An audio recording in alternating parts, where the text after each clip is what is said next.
आपलं नाव? पांडुरंग साहेबराव काळे, राहणार टाकळी भीमा.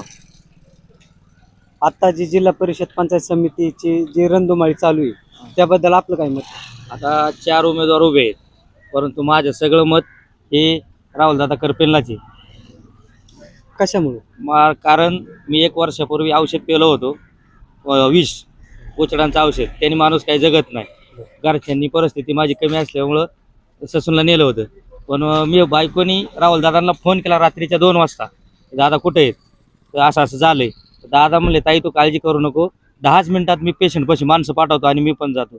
तर दादांचे थोरले बंधू प्रकाश करपे पाटील आणि स्वतः राहुलदादा त्यांनी माझं स्ट्रेचर ढकलीत ससूनमधून बाहेर काढला आणि बुधराणी ह्या हॉस्पिटलमध्ये ॲडमिट केलं आणि माझं 35,000 रुपये डिपॉझिट भरून मला तिथे ॲडमिट करून पूर्ण व्यवस्थित बरा होस्तोपर्यंत राहुलदादांनी 6 वेळा दवाखान्याला भेट दिली आणि त्यांच्यामुळंच मी आज जिवंत आहे आणि त्यांच्यामुळेच समोर दिसतोय. तर माझ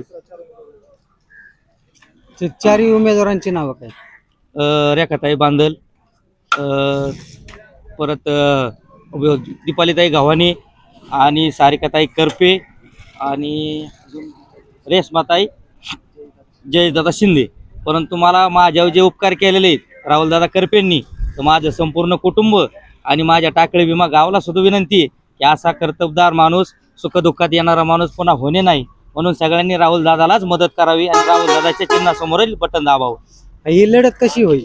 ही लढत 1 नंबर होईल, एकतर्फी लढत होईल आणि तिथं पण राहुलदादांचा 100% विजय झालेला असेल हे लक्षात ठेवा. आमच्यासारखी गोरगरीब जनता राहुलदादांच्या सोबत आहे, राहुलदादा करपे पाटलांच्या.